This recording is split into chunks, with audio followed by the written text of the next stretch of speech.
The morning air at Whitmore Manor was sharp and clinical, but William Harrison Whitmore III moved with a stiffness that no tailored suit could hide.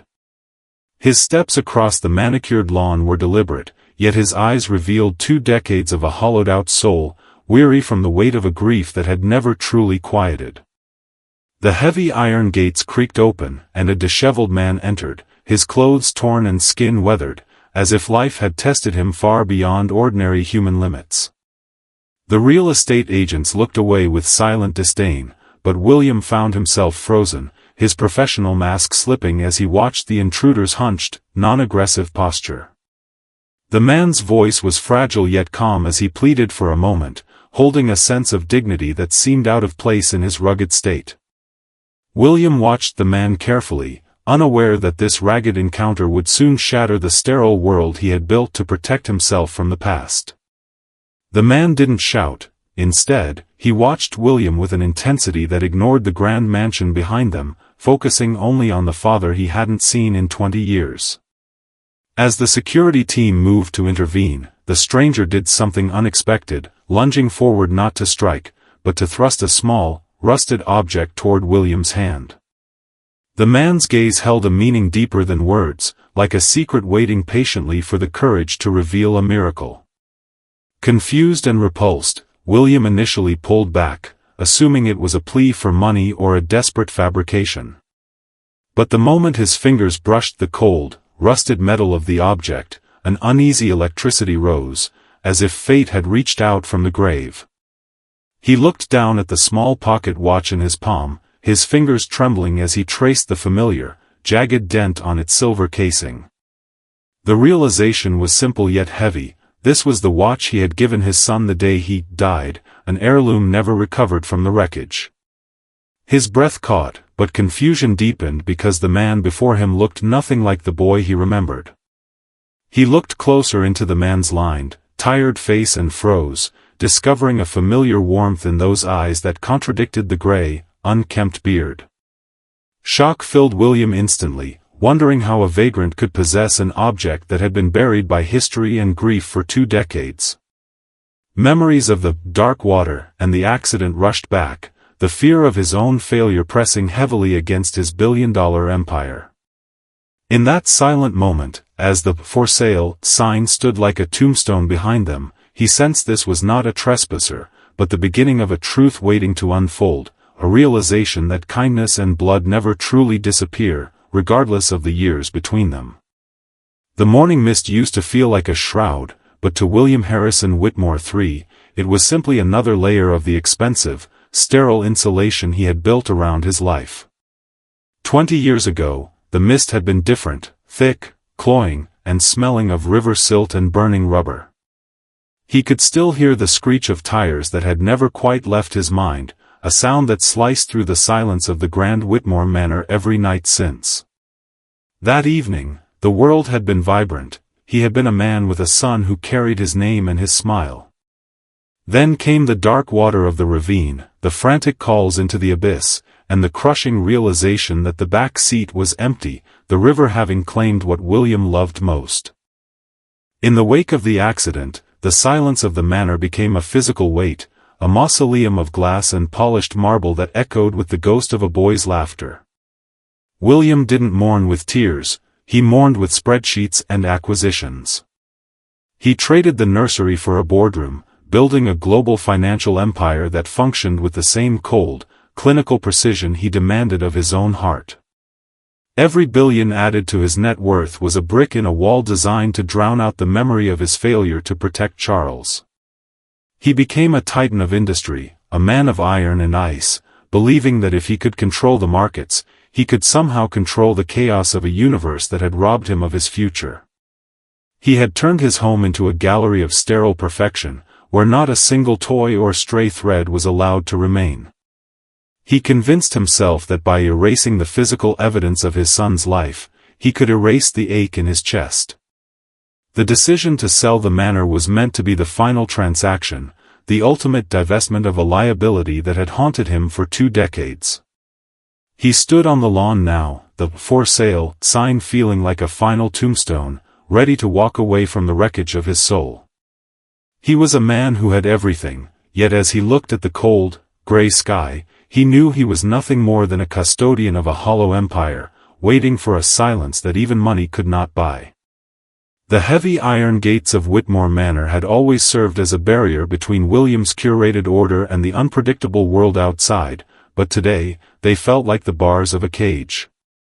As the real estate agents adjusted their silk ties and prepared the final paperwork, a figure emerged from the periphery of the estate, moving with a staggering, heavy-hearted gait.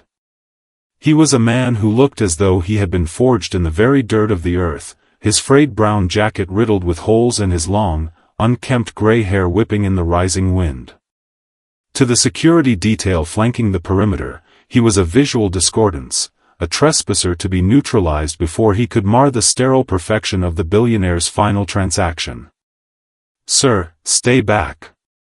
This is private property," the lead guard barked, his hand moving instinctively toward his belt as he stepped into the man's path. The developers watched with a mix of annoyance and thinly veiled disgust, waiting for the vagrant to be ushered away so the business of progress could continue. But the man didn't flee.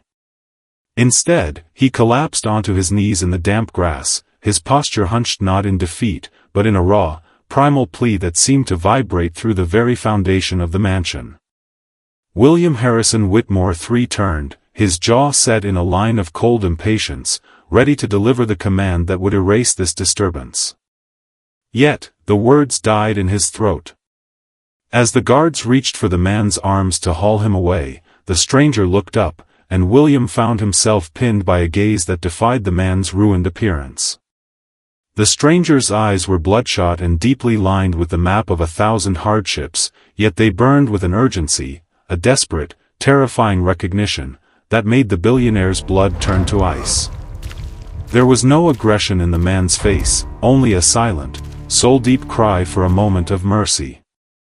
He ignored the hands pulling at his shoulders, his focus locked entirely on William, his palm raised in a gesture of negotiation that felt hauntingly familiar. In that fragile silence, the air between them grew heavy and pressurized, thick with the scent of rain and a history William had spent 20 years trying to bury.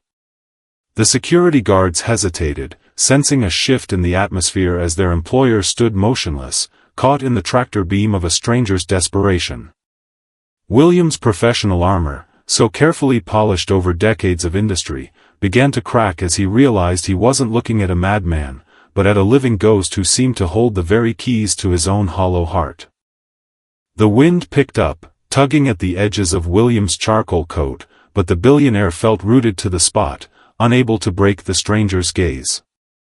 As the guards tightened their grip on the man's tattered sleeves, the wanderer let out a strangled, breathless cry, his fingers fumbling with a deep pocket in his frayed jacket.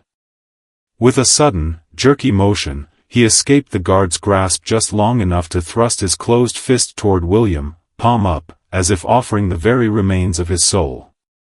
"Wait," William managed to say, his voice barely a rasp. The guards froze. The developers exchanged puzzled glances, their expensive watches ticking away the seconds of a deal that was rapidly slipping into chaos. Slowly, the man's trembling fingers uncurled.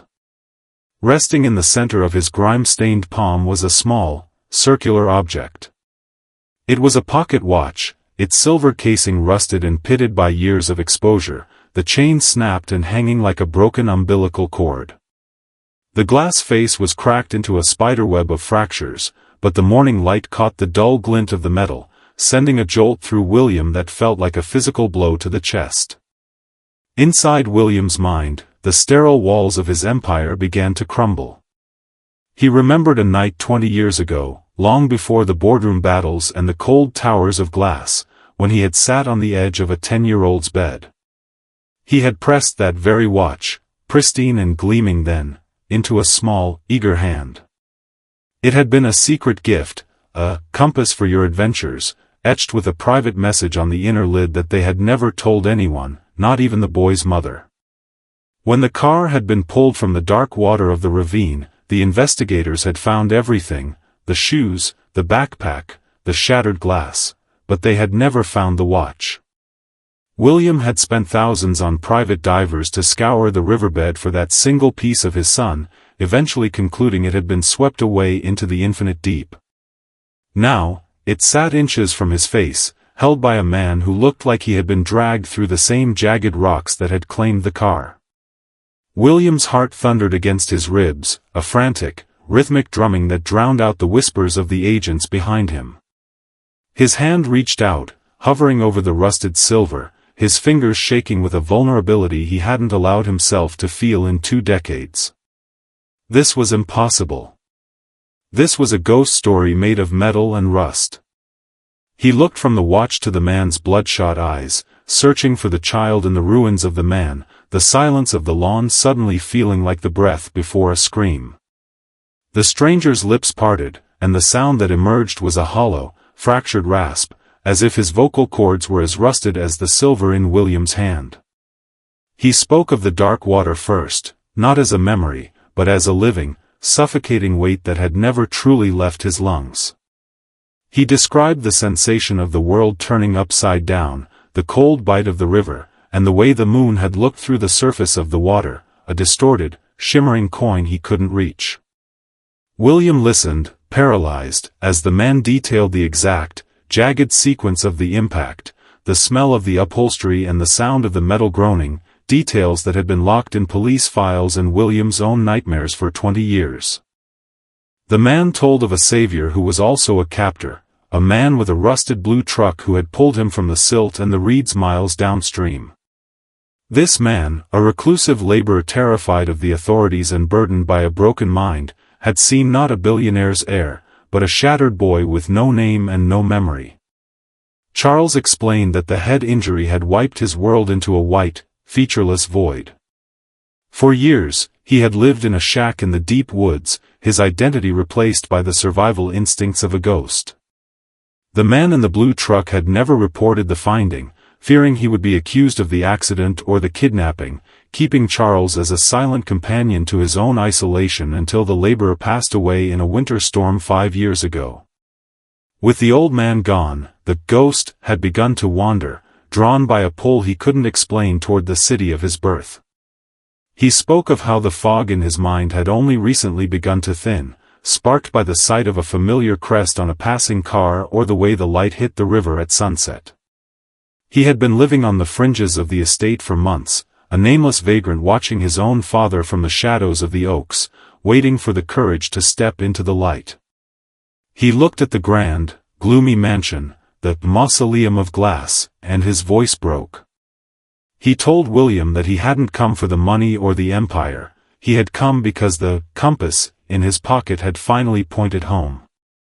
Every word felt like a stitch being ripped from William's heart, a 20-year-old wound reopening to reveal that the boy hadn't died in the dark water, he had simply been waiting in the silence for his father to find him. The air grew thick with a collective, sharp inhale from the cluster of professionals standing on the perimeter.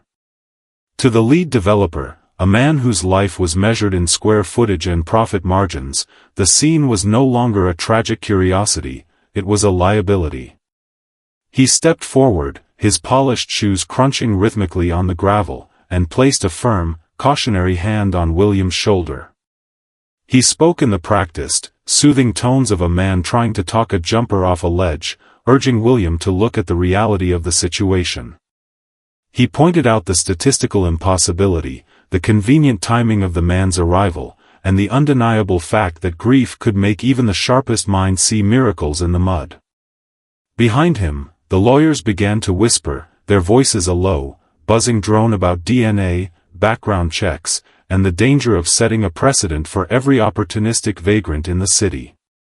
They reminded William of his public reputation, of the shareholders who relied on his unwavering logic, and the media circus that would erupt if the billionaire of iron fell for a delusional hoax.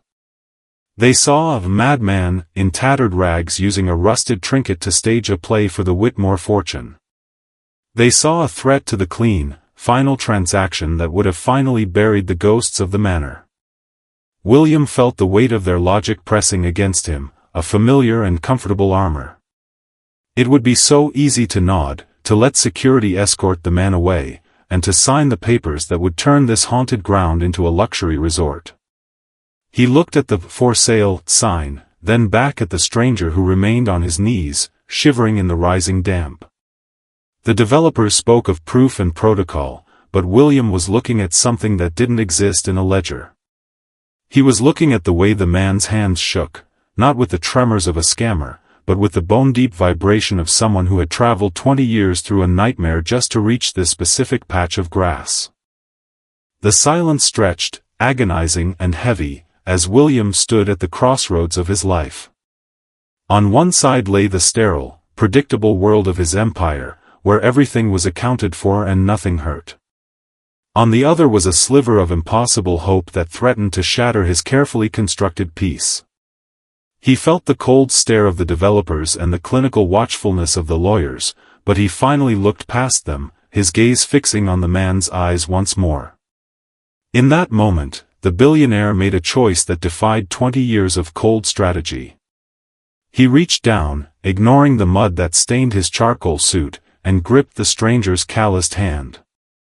The world of logic screamed for him to let go, but his heart, long dormant and encased in ice, had finally felt a flicker of heat.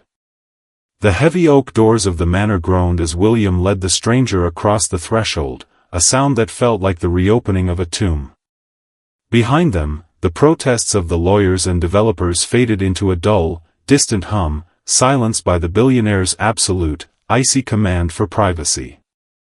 Inside, the air was still and smelled of lemon oil and the suffocating scent of a life held in stasis.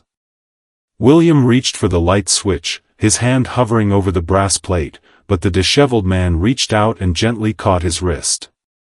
"No," the man whispered, his voice gaining a strange, rhythmic confidence in the gloom. "I don't need the light. I know the way the shadows fall at 5 o'clock." Without hesitation, the man began to move through the darkened foyer. He didn't stumble or pause to orient himself. He navigated the labyrinthine hallways with the instinctive grace of a ghost returning to its haunt. William followed, his heart a frantic weight in his chest, watching as the man bypassed the grand ballroom and the sterile library, heading instead toward the west wing, the wing William had kept under lock and key for 7,000 nights. They reached the door of the nursery, and the stranger's hand trembled as he touched the wood. Inside, the room was a pale blue skeletal remains of a childhood interrupted, the furniture draped in white dust cloths like a collection of silent mourners.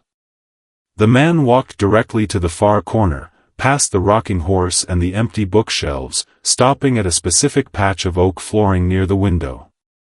He knelt, his movements fluid and practiced, his grime-stained fingers searching for a minute, nearly invisible imperfection in the wood. With a soft click, he pressed a hidden knot, and the floorboard groaned upward. William gasped, a jagged sound that tore through the silence.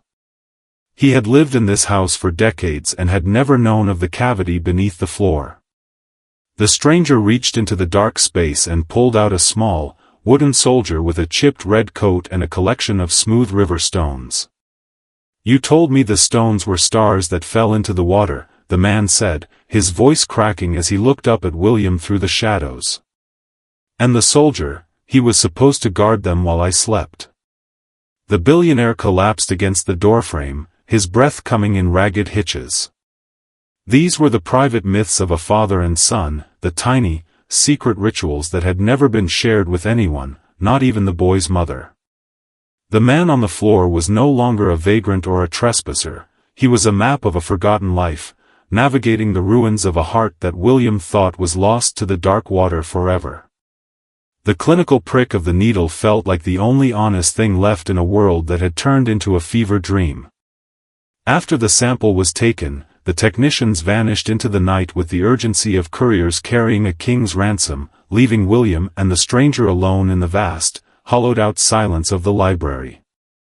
Outside, the developers had long since retreated, the "For Sale" sign now a crooked silhouette against the moonlight, forgotten by the man who had hammered it in with such finality. The next 24 hours didn't pass in minutes, they passed in breaths, each one heavier than the last. William sat in his high-backed leather chair, the same chair where he had sat for 20 years calculating the growth of an empire that suddenly felt like a mountain of ash. Opposite him, the man who claimed to be Charles sat on the edge of the velvet sofa, his hands, now washed but still scarred by decades of toil, resting awkwardly on his knees. They were two strangers separated by 2 decades of silence, yet bound by a tether of DNA that was currently being interrogated in a sterile lab miles away. Silence was the only language they had left. William wanted to scream, to weep, to demand to know every second of the boy's life that he had missed, but the weight of his own doubt kept him anchored. Every time he looked at the man's weathered face, he saw the ghost of the 10-year-old he had lost, only to be hit by the crushing logic of his lawyers. What if this was a masterpiece of deception? What if the floorboard had been a lucky guess, or a secret leaked by a former servant? The stranger didn't ask for food, and he didn't ask for comfort. He simply watched the dust motes dance in the slivers of morning light, his presence a living accusation against the clinical perfection of William's world. As the sun began its slow descent on the second day, a single, sharp ring from the telephone shattered the stillness. William's hand hovered over the receiver, his heart a frantic, panicked bird trapped in his ribs. He looked at the man, who finally met his gaze with a terrifyingly calm certainty. In that moment, William realized he wasn't afraid of the test being a lie, he was afraid of the truth being more than his fragile, frozen heart could bear to hold. He picked up the phone, the world narrowing down to a single voice on the other end of the line. The voice on the other end of the line was clinical, a sterile delivery of data that didn't seem to understand it was reassembling a shattered universe. A 99.9% match, the doctor said, the words falling like heavy, golden drops into the silence of the library. William didn't speak, he couldn't. He simply let the receiver slip from his fingers, the plastic clattering against the mahogany desk with a sound that signaled the end of a 20-year war. He looked across the room at the man on the sofa, the man who had been a ghost, a vagrant, and a memory, but who was now, undeniably, his son. The air in the manor, once stagnant and heavy with the scent of a mausoleum, suddenly rushed into William's lungs with a violent, stinging clarity. He stood up, his movements no longer dictated by the stiff, artificial grace of a billionaire, but by the raw, frantic energy of a father. He didn't say a word as he strode past the stranger, out through the heavy oak doors and into the biting afternoon air. The developers and the real estate agents had long since dispersed, leaving only the "For Sale" sign standing in the center of the lawn. It was a clean, white plastic monument to William's surrender, its bold red lettering screaming that this house, and the memories within it, were finally for sale. William reached it in a few long strides. He didn't wait for a gardener's tool or a workman's assistance. He gripped the cold, vinyl post with his bare hands, his knuckles turning white as he hauled upward with a primal, guttural roar that tore through the quiet of the estate. The wood groaned and the dirt gave way, the sign splintering as it was wrenched from the earth. William flung it aside, watching it tumble across the grass like a discarded shell. He stood over the jagged hole in the lawn, his chest heaving, his expensive suit sleeves stained with the dark, rich soil of the home he had almost abandoned. Behind him, the front door of the mansion opened, and Charles stepped out onto the porch. William turned, his eyes stinging with the first real tears he had shed since the night of the dark water. The silence was finally gone, replaced by the rhythmic thrum of a heart that had been restarted. He looked at the ruined man who carried his blood, and for the first time in 2 decades, William Harrison Whitmore III wasn't looking at a liability or a loss. He was looking at his future. The house wasn't for sale, it was finally, after 20 years of winter, a home again. The heavy, velvet curtains that had once stayed drawn like bandages over a wound were now flung wide, allowing the morning sun to spill across the polished floors of Whitmore Manor. The scent of lemon oil and dust had been replaced by the fragrance of brewing coffee and the crisp air of a house that finally breathed again. A year had passed since the soil of the front lawn was disturbed, but the transformation within the walls was measured not in months, but in the steady, quiet return of life. Charles sat on the terrace, the sunlight catching the silver in his hair, which was now neatly trimmed, a stark contrast to the ragged ghost who had once knelt in the dirt. Though his recovery was a slow journey through the lingering mists of his memory, his hands were steady as he held a book, no longer trembling with the weight of survival. William watched his son from the doorway, a soft smile touching his face, a gesture that no longer felt like a foreign language to his muscles. He had traded his charcoal suits for softer fabrics, and his eyes, once as cold as the glass towers he built, now carried a warmth that reached the corners of the room. The billionaire had not returned to the ruthless world of corporate acquisitions. Instead, he had turned his vast resources toward a different kind of empire. The Whitmore Foundation for the Displaced had become his new mission, using high-level forensics and private investigators to bridge the gap between the lost and the found. He had realized that his true wealth wasn't in the assets he owned, but in the mercy he could afford to give. The mausoleum of glass had been dismantled, replaced by a home filled with the comfortable clutter of a lived-in life. There were muddy boots by the door and fresh flowers on the foyer table where the "For Sale" signs once sat. William walked out onto the terrace and placed a hand on Charles's shoulder, a touch that was no longer tentative or shadowed by doubt. They didn't need to speak to understand the miracle they shared. The silence of the manor was finally gone, replaced by the rhythmic, peaceful heartbeat of two men who had survived the dark water and found their way back to the shore. William Harrison Whitmore III was no longer the custodian of a hollow empire, he was a father, and for the first time in 20 years, he was finally home.